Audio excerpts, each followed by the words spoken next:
Welcome back to the channel. Today we're going to be checking out the brand new Buck Knives 791 Range Elite, part of their new Range series. And I don't know about y'all, I'm always rooting for Buck. They're a USA made company and they were my childhood brand. You know, my first knife that my parents gave me whenever I was a kid was the Buck 55. Not this exact one, but that's why Buck definitely holds a place in my heart. Very nostalgic. But for a while, you know, they were just resting on their laurels, in my opinion. We didn't see a whole lot of new stuff or just any change going on. And I think we're going to start seeing that with this Range series. So I was super excited when they reached out for me to review this one. We have the more premium versions, which are going to be your Elite series. And this is the full size. Then they're also going to be a mini size of the Elite. And then you can get the full size and the mini in their Range Pro line with some a little bit more affordable materials. We'll talk about this one in a little bit. What we have here is Buck's first crossbar lock knife. So I was really interested to see how well they executed it. This is a great EDC size, in my opinion, at 7.75 inches long. It has a 3.22 inch drop point blade with a nice satin finish. You do have a row of jimping here, but as you see, it is crowned or rounded over right here. So it doesn't offer too much traction. It gives you a little bit more of an indexing point, but not something I care about too much in my folders. You have a pretty stout tip there, as you can see. So if you need to do some twisting and turning, you should be a-okay. And of course, this knife carries Buck's forever warranty, which is awesome. You don't see that often anymore. I'm pretty sure if you break it, they will replace it. You have dual thumb studs that pretty much stay out of the cutting path. They're, right here in the middle.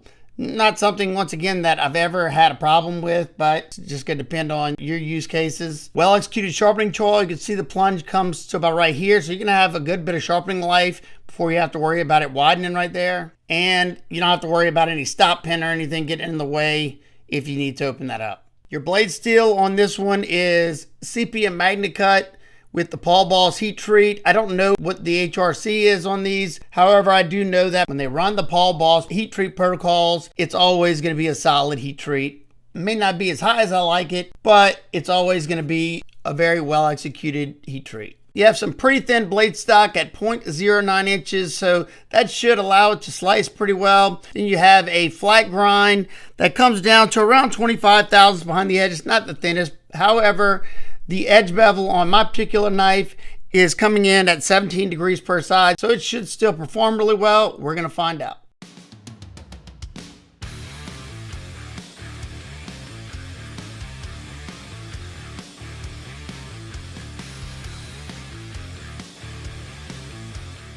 The edge feels pretty good on this one. I'm interested to see how they do their Magna Cut. And one thing I will say for sure, the thinner edge bevel, I think this is at 17 degrees per side, is definitely performing way better than the last few knives I've tested that were at like 24 degrees per side. I wish more companies would follow suit. I love whenever they're at least 17. That's where that's where I like to start. Buck usually puts a 15 degree per side edge on most of their knives, especially like the 110 and stuff like that. And maybe they were supposed to be, you know. I think I've seen them sharpen whenever I was at their tour, and they do it by hand on a belt grinder. So testing the ergos and seeing how that edge wants to bite. It's catching the wood really nicely. It's comfortable so far. Start to increase pressure more and more. I will say that the handles are pretty darn thin, so I'm having to squeeze the handle rather tight so it doesn't shift at all in the hand, doesn't want to spin. But I'm able to do it without anything poking or prodding me. Got that perfect amount of belly to make these cuts on a flat cutting surface, and we got enough bite to where I'm easily able to get through the rope, no issues.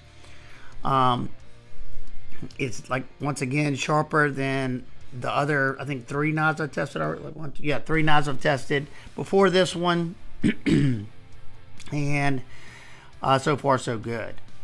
I did start noticing right away though that these slick aluminum scales, my hand, even with the grip that's on these gloves, it's kind of sliding a little bit. That's why I swapped to the pointer finger grip, because I'm able to stabilize it a little better. But you know, if you're going to be doing this for a long period of time, you may want to go with the Pro instead of the Elite, because that Pro texture on the GFN or FRN, whatever it is nice and grippy. But, you know, if you're just going to use this for daily tasks and you're not going to be cutting 100 pieces of sisal rope, then you'll be perfectly fine. And it might not be a problem for you. For me, it was. I did not decide to use a tip just because with the longer blade, you're going to have to come up a little bit higher because that tip is a decent bit above the center line of the pivot. But I will say it got through all the dense materials pretty easy. It didn't feel as crisp, the edge toward the end, but, you know, it was good.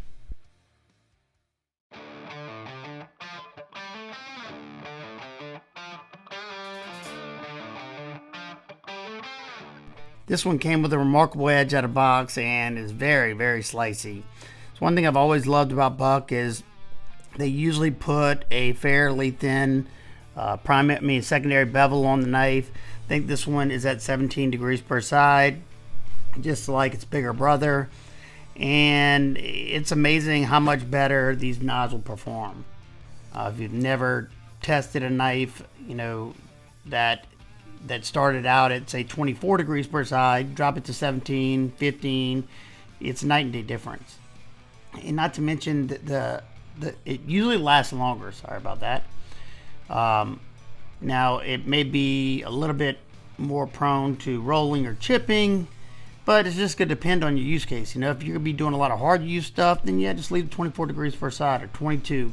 So I was worried about the pocket clip when I get to the ergos. Starting out with light pressure, as you can see, it's really peeling this wood like a banana there. Started increasing the pressure, and lo and behold, I wasn't feeling the pocket clip that much. I did feel the inside of the scales, but, you know, not bad and definitely manageable. Then here I can see that the knife's got bite. You see me using that pointer finger grip. So for me to do that, the knife has to be ridiculously sharp, and that it was. It's got the perfect amount of belly to easily make these cuts on a flat cutting surface. And that texture on the GFN or FRN, whatever it is excellent. You know, it's better than Cold Steel's FRN that they use, or whatever GFN. The grippiness, I thought, was Peel Ply G10 at first, until I got it under the studio lights and realized it wasn't. So definitely happy with that, and the way it feels and how good it feels in this pinch grip. No movement whatsoever, nice and locked in. This blade is in 154 cm with the Paul Boss heat treat, and they do a really good job with their 154, and it's definitely showing here. You could easily use that tip, especially how small this blade is, to do those detailed cuts. So this is going to be a very versatile one here. Nothing I really put in front of it gave it that much trouble, even though it is a decent bit thicker behind the edge than I like at like 25 thousandths. It blew through all this stuff, absolutely no problem, and I kind of enjoyed the performance of this one a little bit better. Well, I enjoyed the performance on this one. It held up well, just as I expected, and I'm sure it's going to do even better after I put my own edge on it. Let's touch on the ergos real quick. You have a fairly neutral handle, and for the most part, it's comfortable. Now, your scales are pretty thin, which is nice in the pocket for sure. But, you know, when you're squeezing down on a handle, whenever you have anything, I find anything under ½ inch thick, you're going to be squeezing it a lot tighter. Now, these do have a decent bit of width, so it's not, you know, that bad, but prolonged cutting, you're going to fatigue your wrist and forearms a little bit quicker than something that had a little bit more hand feeling as far as thickness goes. At the thickest portion back here, it's coming in at 0.4 inches. And then up here at the front, it's 0.38. So pretty thin, but like I said, there's a trade-off there. It's going to carry better. But if you plan on doing some hard, rigorous cutting, you know, just know that you may start to fatigue your wrist a little bit quicker, your forearms a little bit quicker, trying to hold on to it a little bit tighter. But The pull grip like this, I thought it was pretty comfortable. If you wanted to do the reverse grip, it's nice and rounded over there. That hardware right there doesn't bother you at all. If you need to stick it into a log, make a feather stick, or, you know, do some light prying possibly. Now let's close it up, take a look at the deployment in action on this one. So you have dual thumb studs and a crossbar lock. So how do they do in their tension of the crossbar lock? Mine is nice and smooth. Now, when I first got it, I think they had some lube on the lock face, and mine had some pretty bad lock stick, but now it's gotten a lot better. Let's see. Got a little bit, but nothing like it was before. Before, whenever I'd flip, it was like a pop. But I cleaned that lock face off, so now that lock isn't trying to push itself as far as it can, causing it to bind up. But I think for their first crossbar lock, I think they nailed it. I think the tension is good. This is about my test right here.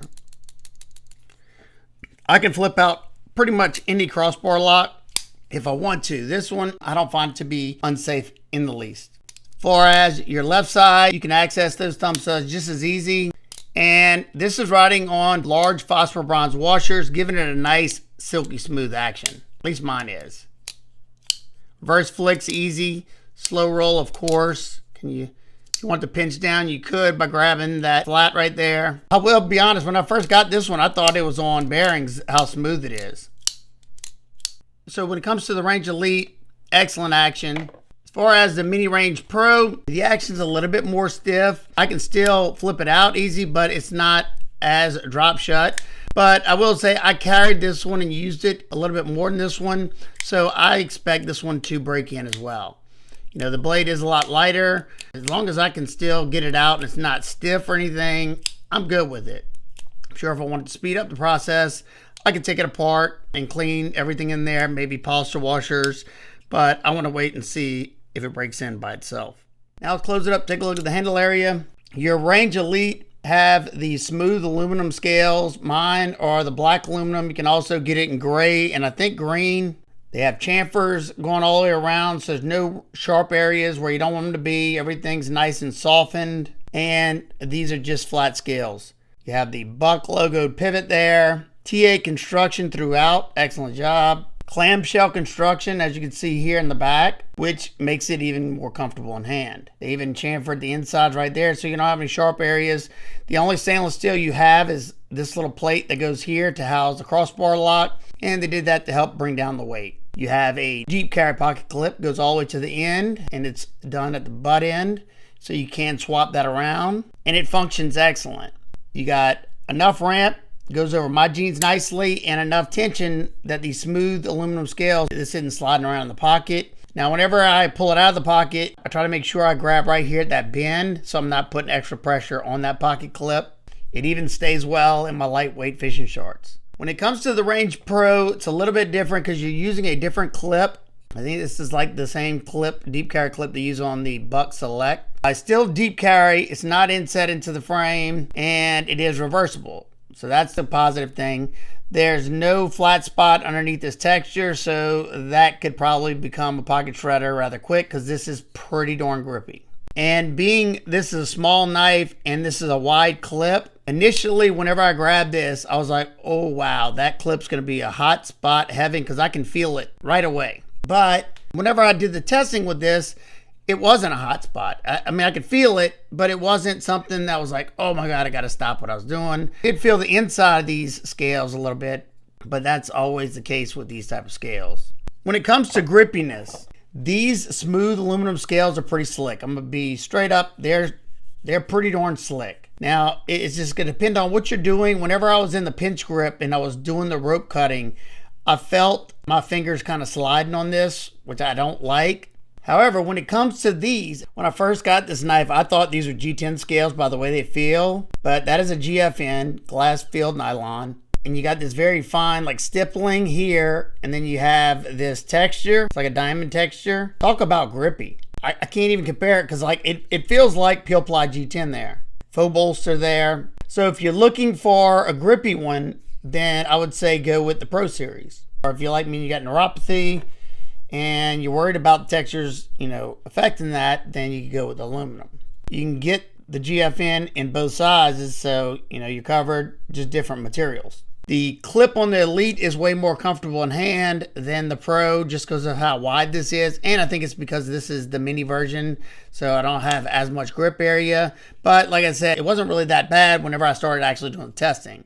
Like I said, you only have a partial liner right here to house this crossbar lock, and then you have the clamshell aluminum, and just to show you in there, just a thicker aluminum. I did that to help bring down the weight. The full size is coming in at 3.42 ounces. I think that's fantastic. That doesn't bother me in the least. And as far as the mini and the GFN, it's an absolute featherweight at 1.87 ounces. Your lockup on my particular knife,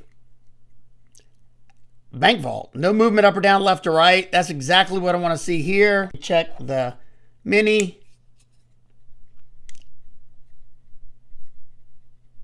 No movement up or down, none left to right.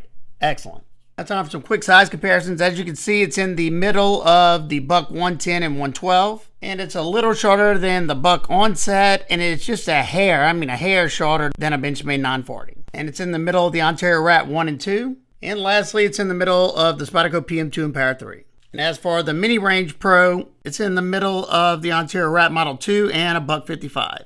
And it's smaller than a Benchmade Mini Grip, and it's a little bigger than the Spyderco Little Native. And it's very similar in size to the Spyderco Micro Jimbo and the Chavez Tac.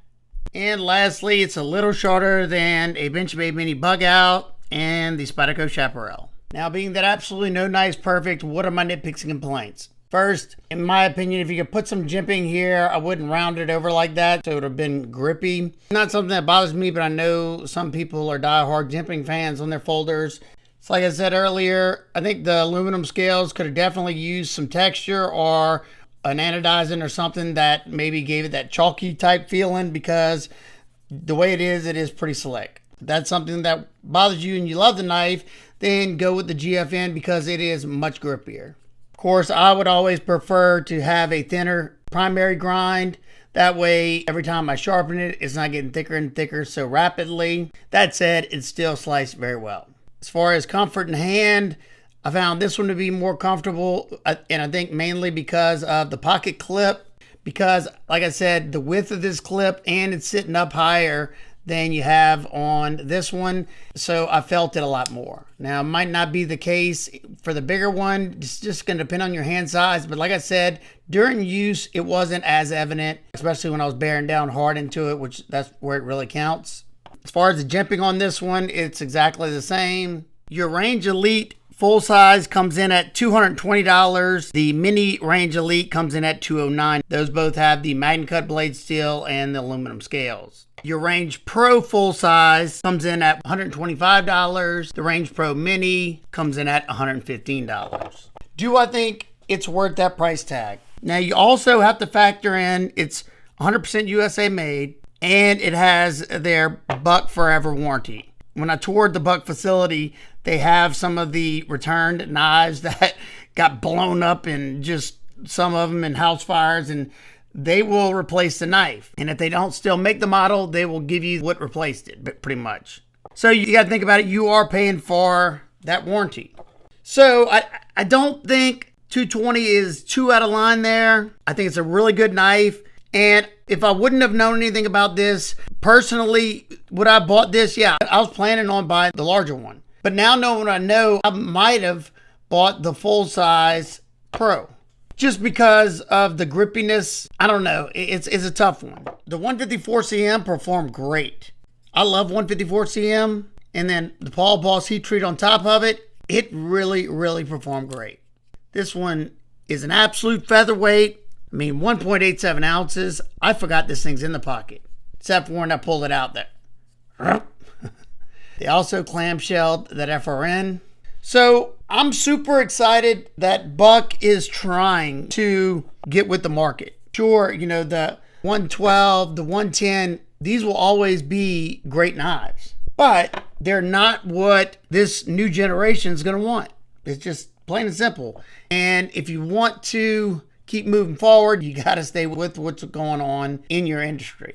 I personally like both of them. These two, nothing crazy here. It's a pretty simple design that works. So that's going to wrap up today's video. Let me know what you think about this new range series. If you're interested in picking up either one of these, I will link them down below in the description. I will link just the whole range series. So if you want to check out one or the other in the different sizes or the different materials, they'll all be there.